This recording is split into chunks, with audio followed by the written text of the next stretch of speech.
मैं ऊंची नीची पगडंडियों पर मैं वे सफर हूं।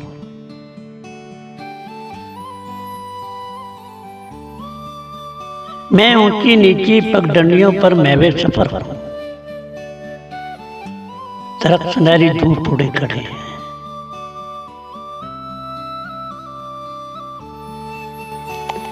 मेरा हम सफर कोई इंसान नहीं,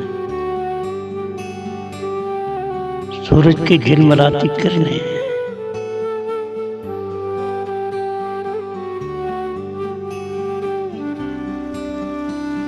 जो सच्चाइयों के रास्ते की जानब तो सदियों से गामता रहा है।